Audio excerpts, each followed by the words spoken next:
কিন্তু আপনার কাছে স্পষ্টই চলে এসেছে, ভালো বেশভূষায় আপনার কাছে ভালো কথা বলে টাকা নিয়ে গেল, কিন্তু তার অন্তরে আছে ধার নিয়ে গেলাম, একে কিন্তু আর আমি দিব না। এই কারণে এক মুসলিম ভাই আর এক মুসলিমকে এখন ধার দিতে চায় না, কারণ ধার দিলে টাকা পায় না। তাই কি করেছে, বলে ভাই ধার দেওয়া যাবে না, বন্ধক দিতে হবে। এখন আর ধার না, এখন কি বন্ধক। আমাদের দিকে তো জমি জমা আমাদের জিনিস কম আছে, একটু বেরিয়ে যান। গোটা পশ্চিম বাংলার সমাজ জর্জরিত হয়ে গেছে বন্ধক, জমি বন্ধকের ব্যাপারে। টাকা ধার নিতে যাচ্ছে মানুষ, টাকা ধার দেয় না। এখন কি করে, ভাই আমার অমুক জমিটা 5 কাঠা 10 কাঠা 1 বিঘা যা আছে, এটা জমিটা নেও বন্ধক, আর আমাকে 1 লাখ 2 লাখ 5 লাখ যা সমাজে চলে ওই হিসাবে টাকা নিয়ে নিল। এখন যার কাছে আপনি জমিটা বন্ধক দিয়ে আসলেন, সে ভাবছে যে এ তো 1 লাখ টাকা আমাকে 10 বছর দিতে পারবে কি পারবে না, তাহলে 10 বছর ধরে আমি এই জমিটা খেতে পারবো। ও এই কারণে বন্ধক দেয়। এখন আপনি দিলেন, আপনি করেছেন সমস্যায়, তাই গেলেন মানুষের কাছে টাকা ধার নিতে, টাকা ধার পাওয়া যায় না, দিলেন বন্ধক। যাকে বন্ধক দিলেন সে এখন আপনার বন্ধক থেকে লাভ উঠাতে থাকলো। এইভাবে জমি বন্ধক দিয়ে, বন্ধক যাকে দিলেন সে যদি জমি আবাদ করতে থাকে, খেতেই থাকে, এটাকে বলা হয় সুদ। কিভাবে সুদ, সমাজের মানুষ একটু বুঝেন। আল্লাহ রাসূল সাল্লাল্লাহু আলাইহি ওয়াসাল্লামের একটি হাদিস এসেছে, আর হাদিস হিসাবে অনেকে এটাকে না মানলেও সাহাবায়ে কেরামের আসার হিসাবে সকলে মেনেছেন। তারা বলছেন কুল্লু কারদিন জাররা নাফআন ফাহুয়া রিবা। প্রত্যেক এমন ঋণ যে ঋণের মাধ্যমে আপনার কাছে লাভ আসে সেটাই সুদ।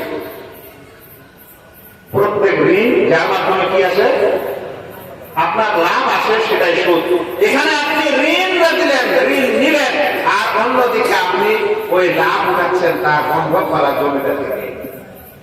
ভাই একটা কথা বলে মনে রাখেন, বন্ধককে মানুষ আবাদ করতে পারবেন না, কারণ বন্ধক হচ্ছে আমানতের জিনিস। উদাহরণস্বরূপ আপনি কোথাও যাচ্ছেন কোনো কারণে হঠাৎ, আর বললেন যে ভাই আমার এই মোটরসাইকেলটা বা আমার এই মোবাইলটা রাখেন, আমি অমুক জায়গায় যাচ্ছি, 1 দিন 2 দিন পর আসবো, তখন আপনি আমাকে দিয়ে দিন। এই যে আপনি জিনিসটা ওর কাছে রেখে গেলেন বন্ধক, এই বন্ধকটা আপনি উপকৃত হতে পারেন? উপকৃত হওয়া যাবে না, কারণ আল্লাহ রাসূল ওলামারা বলছেন যে বন্ধকের হাত হচ্ছে আমানতের হাত, আর আমানত ব্যবহার করা যায় না। আমানত ব্যবহার করলে আমানতের খেয়ানত হয়। এখন আপনি বন্ধক যাকে দিচ্ছেন, এই বন্ধকটা হচ্ছে আমানতের হাতে গেল, ওখানে সেটা আমানত মনে না করে সেটাকে তারা লাভ উঠানোর একটা পদ্ধতি আর নিয়ম বানিয়ে দিল। আপনি এদিকে 1 লাখ টাকা দিতেও পারছেন না, ওইদিকে জমি ছুটছে। ও এইভাবে দেখা গেল যে কয়েক লাখ টাকার জমি ফসল আবাদ করে দিল, আর পরে তখন আপনি মিসকিন 1 লাখ টাকা নিয়ে হাজির হয়েছেন, কয়েক লাখ টাকা লাভ তুলে। এইভাবে এখন ধার না দেওয়ার কারণে চলে এসেছে কি বন্ধকের কথা, বন্ধকের নামে সমাজে চলছে সুদ। আল্লাহ রাসূল সাল্লাল্লাহু আলাইহি ওয়াসাল্লাম বলেছেন যে আমার উম্মতের মিসকিন ব্যক্তি হচ্ছে সে যে নামাজের নেকি নিয়ে আসবে, রোজার নেকি নিয়ে আসবে, যাকাতের নেকি নিয়ে আসবে, কিন্তু দুনিয়াতে কাউকে সে গালি দিয়েছে, কাউকে সে মেরেছে, কাউকে অপবাদ দিয়েছে, কারো অন্যায় ভাবে মাল খেয়েছে, ওয়াসাফাকা দামা হাদা, কোন মানুষের রক্তপাত করেছে। ভাই একজন মুসলিম কালেমায়ে শাহাদাত পড়ার পর সম্মানিত, ওকে আপনি 1 থাপ্পড় দিতে পারেন, আপনি হত্যা কিভাবে করতে পারেন? আপনি ওকে 1 থাপ্পড় দিতে পারেন না, আপনি তাকে লাঠি দিয়ে কিভাবে করতে পারেন? আপনি তাকে 1 থাপ্পড় দিতে পারেন না, আপনি তাকে ছুরি হাতিয়ার দিয়ে চমকাতে কিভাবে পারেন? কোন রকমই পারা যাবে না, কারণ মুসলিম ব্যক্তি সম্মানিত, তার ঈমানের কারণে তার জান মাল সম্পদ সবই সম্মানিত। আপনি জানেন সাহাবারা কোন এক ক্ষেত্রে একজন দাসীকে একটা থাপ্পড় দিয়েছিল, তার বিনিময়টা তাকে কতখানি দিতে হয়েছিল? হাদিসের ব্যাখ্যা না গিয়ে আগে হাদিসটা শেষ করি, শুনেন। তারপরে বলছেন আর এই ব্যক্তিকে মেরেছে, সেই ব্যক্তিকে মেরেছে, কিয়ামতের দিনে অনেক নেকি নিয়ে এসেছে, কিন্তু এরকম দুনিয়াতে মানুষের অধিকার নষ্ট করেছে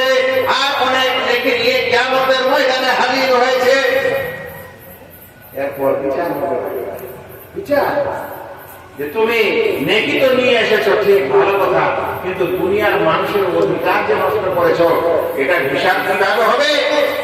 তখন রাসূল কারীম সাল্লাল্লাহু আলাইহি ওয়াসাল্লাম বলছেন, ফায়ুতা হাদা মিন হাসানাতিহি ওয়া হাদা মিন হাসানাতিহি। তখন সেই ব্যক্তিকে, মানে যে ব্যক্তির উপর জুলুম করা হয়েছিল দুনিয়াতে, তার অধিকার নষ্ট করা হয়েছিল, ওই ব্যক্তিকে, এই ব্যক্তি যে নামাজ রোজা নিয়ে এসেছে, এর সওয়াবগুলো ওকে দেওয়া হবে। কারণ ওখানে তো আর টাকা পয়সা নাই, ওখানে কি হবে? ওখানে সওয়াব আর আযাব।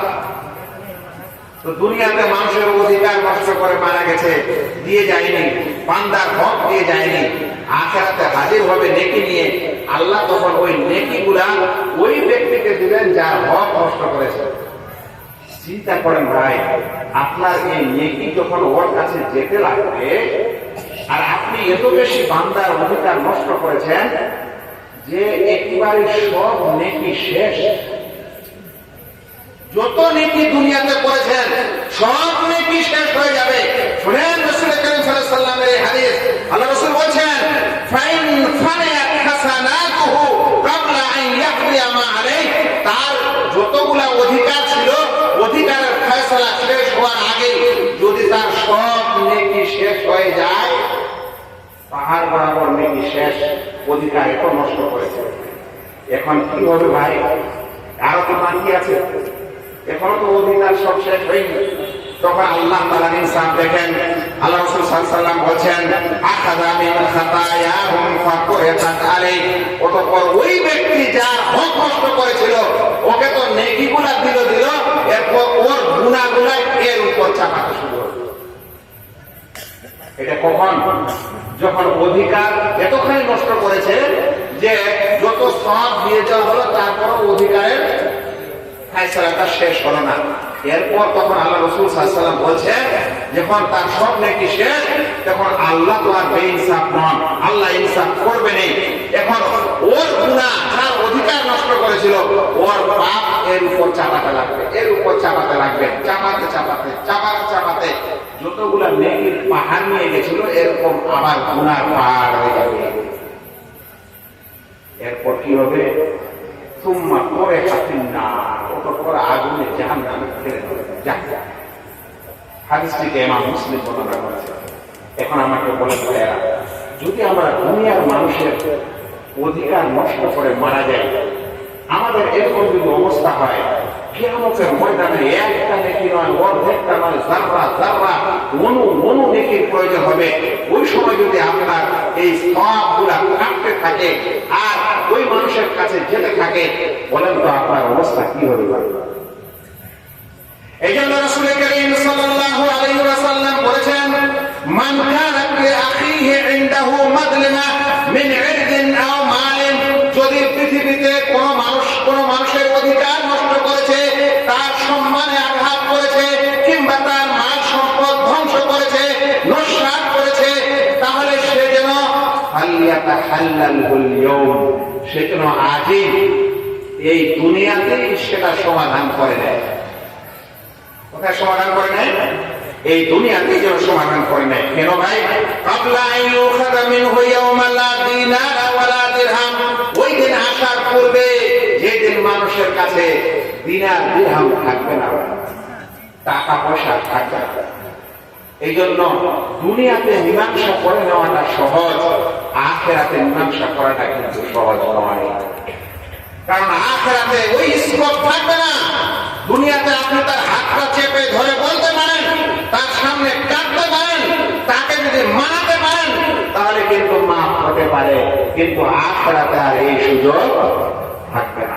আল্লাহ রাসূল সাল্লাল্লাহু আলাইহি ওয়াসাল্লাম আমাদের উপদেশ দিয়ে গেছেন যে যদি দুনিয়াতে কেউ কারো অধিকার, কোন মানুষের অধিকার নষ্ট করে, তাহলে সে যেন দুনিয়াতেই তার সমাধান করে দেয়। ওই রকম মৌলবী সাহেব আবার হয়েন না,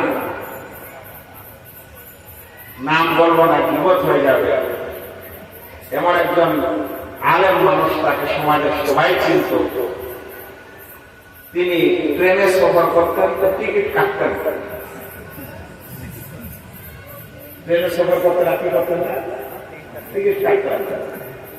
আমরা ছাত্ররা একবার কোথায় কোথায় বলেই দিলাম যে শেখ, এই যে ট্রেনে আসছেন আর যাচ্ছেন আর আপনি টিকিট কাটেন না, তো কেন টিকিট কাটেন না? তো বলছে তোমরা কোরআনে পড়নি, আল্লাহ তাআলা বলছেন ফালা নুকিমু লাহুম ইয়াওমাল কিয়ামাতি ওয়াজনা, আমি কিয়ামতের দিনে ও মুসলিম মানুষের নেকি বদি মাফ করার জন্য কোন দাড়ি পাল্লা কোন পরিমাপ আমি স্থাপন করব না। কি বলছেন? কি বলছেন উনি? সত্যিকার এই কথাই বলেছেন, আমি আপনাকে বলছি, কারণ এই অধিকারটা বুঝাতে হবে। এরকম মানুষ আমরাও আছি যে এটা আমাদের মুসলিম দেশ, সরকারের মাল সম্পদ অমুক অমুকে তৈরি করলাম, তো কি হবে? এগুলো হলো বেকুব শয়তানি প্রবচন। শুনেন, আমাকে বলছেন যে আল্লাহ তাআলা বলছেন ফালা নুকিমু লাহুম ইয়াওমাল কিয়ামাতি ওয়াজনা, কিয়ামতের দিনে তো ওর কোন আমরা পরিমাণ দাঁড়িপাল্লা নির্ণয় করবো না, স্থাপন করবো না। তাহলে আমি যদি এই সরকারের মাল নষ্ট করেই নিয়েছি ধরে না, তাহলে তো এটার কোনো বিচার আচার হবে না।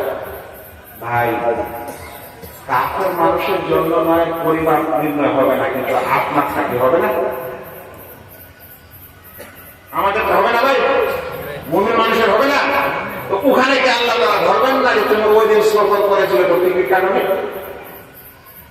খবরদার, সরকারি মাল সম্পদ যার যেটা অধিকার, এগুলো সব অধিকার দিতে হবে, সেটা মুসলিম হোক আর অমুসলিম হোক, সেটা সরকার হোক আর পাবলিক হোক, সবার অধিকার সমান দিতে হবে। ইসলামের সৌন্দর্যতা এখানে, ইসলামের গৌরবতা আছে। যদি মানুষ এখানে অবহেলা করে, এখান থেকে মানুষের বদনাম এবং চরিত্র নষ্ট হতে শুরু করে। আমি কোথায় ছিলাম যেন, যে এই অধিকার কিয়ামতের দিনে এক এক কোন পরিমাণও আল্লাহ রাব্বুল আলামিন নেবেন।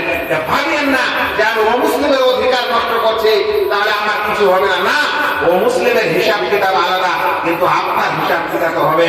আল্লাহ তাআলা কোরআনে বলেছেন ফামান ইয়ামাল মিসকালা যাররাতিন খায়রান ইয়ারা ওয়া মান ইয়ামাল মিসকালা যাররাতিন শাররান ইয়ারা, যে ব্যক্তি অনুপরিমাণ কোন ভালো কাজ করবে সেই অনুপরিমাণ তার সে সওয়াবের কাজটার বদলাও সে দেখতে পাবে। আর যদি অনুপরিমাণ কেউ যদি গুনাহ কাজ করে, পাপের কাজ করে, তাহলে সে সেটাও পাবে। কিয়ামতের দিনের এই পরিমাণটার সম্পর্কে কথা শুনবেন, আমার বিষয় আলাদা হয়ে যাবে। একটা কথা বলে দিই, কোন অমুসলিম মানুষের যেহেতু তাদের নেকি এবং গুনার বিষয় নেই, সেজন্য তাদের ঠিক আছে, তাদের পরিমাণ স্থাপন করা হবে না। কিন্তু আপনি মুমিন হলে আপনার পরিমাণ দাঁড়িপাল্লা স্থাপন করা হবে, আর এটা হবে ন্যায়ের দাঁড়িপাল্লা। এখানে অনুকে যত ভাগে ভাগ করা যেতে পারে, সমস্ত ভাগের ছোট ভাগটারও সেখানে ওজন উঠবে। আমাদের দুনিয়াতে সবচেয়ে সূক্ষ্ম ওজন হলো স্বর্ণের পরিমাণ, কিন্তু স্বর্ণের দাঁড়িপাল্লাটা যে আছে এই যদি যে মাপা হয়, ওখানে যদি একটি বালু কোনা বা ধুলা কোনা লেগে যায়, তো ওটার ওজন হবে? ওটার ওজন আসবে? ওটার ওজন এখনো আনতে পারবে না, এখনো ধুলা বলে লেগে থাকে দাঁড়িপাল্লাটা, কোনো ওজন আসে না। কিন্তু আল্লাহ তাআলার কাছে ওই ভাগ করার পর যতটুকু যায়, ততটুকু যদি ভালো কাজ করেন কিয়ামতের ময়দানে আপনি তারও আল্লাহু আকবার। তবে ওই দাঁড়িপাল্লাটার কথা বলার শেষ কথা আমার নাই এখানে আলোচনায়, একটাই শুধু কথা বলে দিই, ওই পরিমাপে কোন আমলটা সবচেয়ে বেশি ভারী হবে ওটা বলে দিই। ইমাম বুখারী রাহিমাহুল্লাহ তার হাদিসের লাস্ট হাদিসটি নিয়ে এসেছেন, বলছেন কালিমাতানে হাবিবাতানে ইলার রহমান, দুটি এমন বাক্য আছে যেটা আল্লাহর কাছে, রহমানের কাছে খুবই প্রিয়। দুটি এমন বাক্য আছে যেটা কার কাছে? রহমান, ওই আল্লাহ তিনি হচ্ছেন রহমান, বলছেন তার কাছে ওই দুটি বাক্য খুবই প্রিয়। তারপরে কি বলছেন? হাবিবাতানে ইলার রহমান খাফিফাতানে আলাল লিসান, বলতে খুব সহজ। কোনটা দেখছেন ওই দুটি বাক্যে? বলছেন আল্লাহর কাছে খুব প্রিয়, আর বলতে জবানে মুখে উচ্চারণ করতে খুব সহজ। তারপরে বলছেন আর এই পরিমাপ, এই নেকি এবং গুনার পরিমাপের পাল্লাই হবে সবচেয়ে বেশি ওজনে, ওজন হবে সবচেয়ে বেশি। ওই দুটা শব্দ জানা দরকার না দরকার নয়? একদম সহজ। দেখেন আল্লাহ রাসূল সাল্লাল্লাহু আলাইহি ওয়াসাল্লাম বলেছেন সহজ, আল্লাহর কাছে পছন্দনীয়, কিন্তু পরিমাপে ভাই খুব ভারী। সেটা হচ্ছে সুবহানাল্লাহি ওয়া বিহামদিহি সুবহানাল্লাহিল আযীম। আরেকবার বলছে সুবহানাল্লাহি ওয়া বিহামদিহি সুবহানাল্লাহিল আযীম। এই যে মানুষ আমরা রাস্তায় চলাচল করি, কেউ গান বলি, কেউ চিন্তা করি, কেউ আর কিছু করি, একজন মুসলিম মানুষ চলাফেরা করবে, আল্লাহ তাআলার জিকির আজকার করবে, অন্য কথা বলবে না, কখন চুপ থাকবে। আজ মানুষ কথা বলতে লাগছে, শুরু করছে একটা দিয়ে, শেষ করছে একেবারে এই ভারতবর্ষ পার হয়ে সৌদি আরব পাড়ি দিয়ে আমেরিকা। আর এই পার্লামেন্টটা কি জানেন? এই পার্লামেন্টটা সব গ্রামের মোড়ের চায়ের দোকান। ওরা মনে করছে যে দুনিয়াতে সব কাজগুলা ওরা যেমন সহজে চা খাচ্ছে, ওরকম মনে করছে দুনিয়াটা সহজেই চলছে। একটা পার্লামেন্ট, একটা দেশ মনে হচ্ছে এমনি চলছে।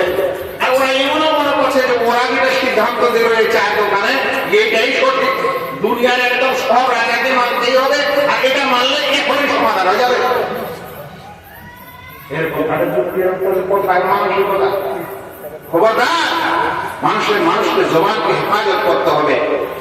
এই যে বলছিলাম যে মানুষের এই অধিকার নষ্ট শুধু টাকা পয়সা নয়, মানুষের অধিকার নষ্ট হয়। আপনি যদি কোনো মানুষের বিপদ করেন, চুগলি করেন, তাহলেও তার অধিকার নষ্ট হয়।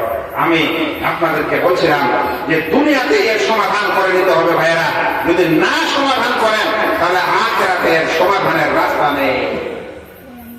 এই কয়েকটি কথা বলার পর এবার আমি আপনাদের বুঝাতে চাই যে মানুষের যে অধিকার আছে উপরের উপর হুকুকুল ইবাদ, এই হুকুকুল ইবাদের ক্ষেত্র তিনটা।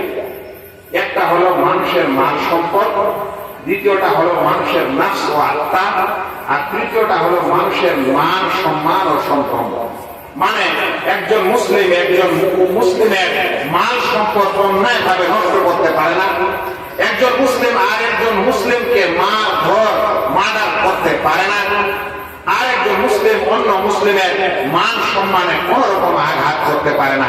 আপনি এরকম যেটাই করবেন সেটাই একজন মানুষের অধিকার নষ্ট করা হবে। আর এই অধিকার নষ্ট করলে আপনার এই দুনিয়াতে বিচার আপনি যদি না করে নেন, তাহলে আখিরাতে পাই টু পাই বিচার আল্লাহ রাব্বুল আলামিন করে দিবেন। যে হাদিসটি আপনি একটু আগে শুনলেন ভাইরা, মনে রাখবেন একজন মানুষ, একজন মুসলিম, সে সম্মানিত, তার সত্তা, তার দেহ সম্মানিত, তার রক্ত সম্মানিত, তার বংশ সম্মানিত, তার মাল সম্পদ সম্মানিত। আপনি এগুলাকে অসম্মানিত করতে পারেন না। জানেন, এই মাল সম্পদ যদি আপনি হালাল ভাবে রোজগার করে যদি থাকেন, আর আপনার এই মাল সম্পদ কেউ যদি চুরি করতে আসে, কেউ যদি ডাকাতি করতে আসে, কেউ যদি ছিনতাই করতে আসে, আপনার বাড়ি ঘর যদি দখল করতে আসে, বুলডোজার দিয়ে যদি ভাঙতে আসে, সেটা সরকার হোক আর মানুষ। আল্লাহ রাসূল সাল্লাল্লাহু আলাইহি ওয়াসাল্লাম বলছেন, শুনেন, মান কুতিলা দুনা মালিহি ফাহুয়া শাহীদ। যে মানুষ তার নিজের মাল সম্পদ রক্ষার্থে হত্যা হয়ে যায়, মারা যায়, তাহলে সে শহীদ হয়ে যায়। যে মানুষ নিজের মাল সম্পদ রক্ষার্থে কি করে মারা যায়, তাহলে সে শহীদ হয়ে যায়। আল্লাহু আকবার। ইসলামে মাল সম্পদের সম্মান এবং মাল সম্পদের গুরুত্ব কত বেশি। একজন মানুষ কত কষ্ট করে হালাল ইনকাম 2 টাকা করে করতে করতে করতে করতে একটা ঘর তৈরি করে, আপনি সেই ঘরটাকে ভেঙে দিবেন? একজন গ্রামের মহিলা কষ্ট করে করে করে করে একটা খাসি পুষে, আপনি সেটাকে চুরি করে নিয়ে পালিয়ে যাবেন? একজন আর কিছু করবে, আপনি এগুলোকে নষ্ট করে দিবেন না। এই সময় কোন মানুষ যদি নিজের জীবন দিয়ে দেয়, তাহলে সে শহীদ হয়ে যাবে। আল্লাহ রাসূল সাল্লাল্লাহু আলাইহি ওয়াসাল্লাম বললেন যে ওমান কুতিলা দুনা দামিহি ফাহুয়া শাহীদ। যে কোন মানুষ নিজের জীবন, নিজের আত্মা বাঁচাতে, আত্মা রক্ষার্থে যদি যুদ্ধ করে মারা যায়, তাহলে সে ব্যক্তিও শহীদ হয়ে যায়। আল্লাহ রাসূল সাল্লাল্লাহু আলাইহি ওয়াসাল্লাম একটা হাদিস শুনেন, আবু হুরায়রা রাদিয়াল্লাহু তাআলা আনহু বলেন, জাআ রাজুলুন ইলা রাসূলিল্লাহ সাল্লাল্লাহু আলাইহি ওয়াসাল্লাম ফাকালা ইয়া রাসূলুল্লাহ আরাআইতা ইন জাআ রাজুলুন ইউরিদু আহদা মালি। আল্লাহ রাসূল, যদি কোন এমন মানুষ আসে ছিনতাই করে নিতে চায় আল্লাহ রাসূল, তাহলে কি করব? আল্লাহ রাসূল সাল্লাল্লাহু আলাইহি ওয়াসাল্লাম বলেন, ফালা তুরতিহি মালা, তুমি তোমার মাল সম্পদকে দিবে না। তখন সে ব্যক্তি বলছে, আর তাই কাতালানি, আল্লাহ রাসূল যদি সে আমাকে হত্যা করে? আল্লাহ রাসূল বললেন যে ফাতিলহু, তুমি তাকে হত্যা করো, তোমাকে হত্যা করতে চাইলে তুমি তাকে হত্যা করো। তখন সে ব্যক্তি বলল, আর তাই কাতালানি, আল্লাহ রাসূল সে যদি আমাকে মেরে ফেলে, মানে আমার জান যদি চলে যায়? তখন আল্লাহ রাসূল সাল্লাল্লাহু আলাইহি ওয়াসাল্লাম বললেন, ফাআনতা শাহীদ, তাহলে তুমি শহীদ হয়ে যাবে। তো শহীদ যেমন যুদ্ধের ময়দানে কালেমা তাওহীদ লা ইলাহা ইল্লাল্লাহকে সমুন্নত করতে নিজের জীবন দিয়ে যেমন শহীদ হয়, নিজের মালের সংরক্ষণ, সত্যিকারে আপনার হক মালের সংরক্ষণে আপনার জীবন যদি চলে যায়, আপনি শহীদ মর্যাদা পান। সোজা একজন মানুষ আরেকজন মানুষের মাল সম্পদ এইভাবে অন্যায়ভাবে খেয়ে দিবে, হতে পারে না। আর একটা কথা মনে রাখেন ভাই, যদি মাল সম্পদ মুসলিম সমাজের হয় আর আপনার কাছে জমা থাকে আমানত হিসাবে, ওটা মুসলিম সমাজের মাল সম্পদ, এবং আপনার গ্রামের আপনার দেশবাসীর যাকাতুল ফিতর আপনার কাছে জমা হয়, আপনি কোন মসজিদ মাদ্রাসা কমিটির প্রধান কেশিয়ার আপনার কাছে জমা হয়, এগুলা হলো সাধারণ মুসলিমের মাল সম্পদ আপনার কাছে জমা হওয়া, এগুলার কোনো কিছু খিয়ানত করা যাবে না। আল্লাহু আকবার। আমাদের মুসলিম সমাজে এত অজ্ঞতা এসেছে যে তাকে সরদার করা হচ্ছে, আর সে এই যাকাতুল ফিতর গুলা বিক্রি টিক্রি করে আবার মানুষের ধার দিয়ে। গত বছরের ঘটনা, এভাবে জালসা করার পর লাস্টের প্রশ্নটা আসা যে বলা, আমাদের যাকাতুল ফিতর ওই মোটামুটি এতগুলা হয়, তার মধ্যে এত টাকা অন্য মানুষকে সরদার সাহেব ধার দেয়, বছরের শেষে দেয়, কিছু ভিতরে ধার পড়ে আছে, এরকম ধার দেওয়া কি যায়? এটা কার সম্পদ? আপনার কাছে যে মাদ্রাসা আপনি তৈরি করেছেন, ধরেন বলেন তো, এই মাদ্রাসায় কি আপনি শুধু নিজের টাকা দিয়ে মাদ্রাসাটা চালান, না আমাদের মুসলিম উম্মতের বাড়ি বাড়ি গিয়ে আপনি চাঁদা করে করে টাকা নিয়ে এসেছেন, নিয়ে আসার পর আপনার তহবিলে জমা করেছেন? আপনি ওখানে এক টাকা খেয়ানত করতে পারেন না। সহিহ মুসলিমের হাদিস, আব্দুল্লাহ ইবনে উমর, যিনি সুন্নতের সবচেয়ে মানে খুব মহব্বতকারী সাহাবী ছিলেন, তিনি একজন সাহাবীর ইবাদত করতে যাচ্ছেন মৃত্যুকালে। যে মৃত্যুকালে যে সাহাবীর কাছে তিনি জিয়ারত করতে গেছেন, তিনি এক সময় বিরাট কমান্ডার, জিহাদের কমান্ডার, মুসলিম জগতের নামি দামি সাহাবী, তিনি মৃত্যু সজ্জায় তার ইবাদত করতে গেছেন। তখন আব্দুল্লাহ ইবনে উমরকে দেখে ওই সাহাবী বলছেন, আব্দুল্লাহ ইবনে উমর, তুমি একটু আমার জন্য দোয়া করবে না? ওই কমান্ডার সাহাবী বলছেন, আব্দুল্লাহ ইবনে উমর, তুমি একটু আমার জন্য দোয়া করবে না? তখন আব্দুল্লাহ ইবনে উমর কি বলছেন জানেন? তাকে হাদিস শোনাচ্ছে যে আল্লাহ রাব্বুল আলামিন পবিত্রতা ব্যতীত নামাজ কবুল করে না, আর চোরাইকৃত বা খেয়ানত করা মাল সম্পদের সাদকা দান কবুল করেন না। উনি বললেন কি আমার জন্য একটু দোয়া করবে না? আর ইনি কি উত্তর দিচ্ছেন যে পবিত্রতা ব্যতীত ওযু হয় না, আর খেয়ানত করে মাল সম্পদের, খেয়ানত করা মালের দান করা কবুল হয় না।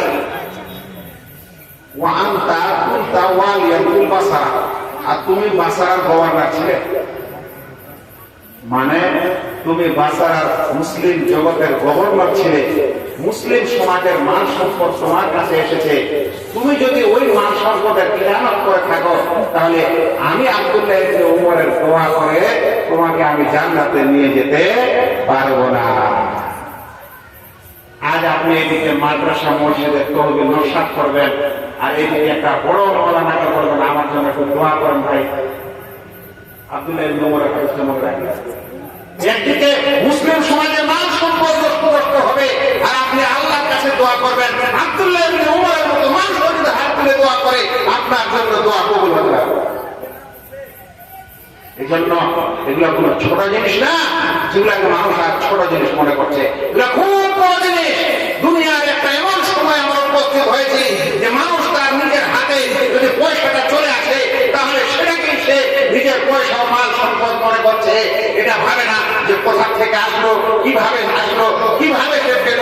অথচ আল্লাহ রাসূল সাল্লাল্লাহু আলাইহি ওয়াসাল্লাম স্পষ্ট করে দিয়েছেন যে ইয়াতি আলা নাস জামান, মানুষের কাছে এমন সময় আসবে যে সে এটা দেখবে না যে আমিন হালালিন আমিন হারামিন, তার কাছে যে পয়সা আসলো এটা হালাল থেকে না এটা হারাম।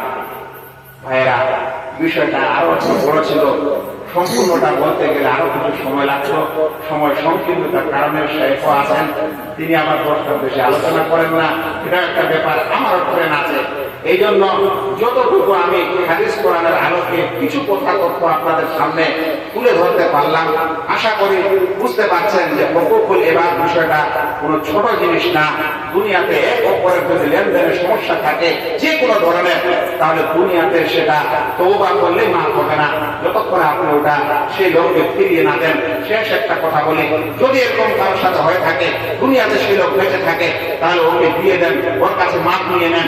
যদি সে লোক দুনিয়া থেকে চলে গেছে, মারা গেছে, তাহলে তার আল আওলাদকে দিয়ে চলে আসেন। যদি আল আওলাদ খোঁজ না পান, তাহলে তার নামে সাদকা করে দান করে দেবেন, তাহলে ইনশাআল্লাহ আখিরাতে সাফ সুতরা করতে পারবেন।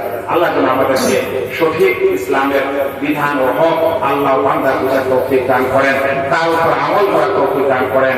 আসসালামু আলাইকুম।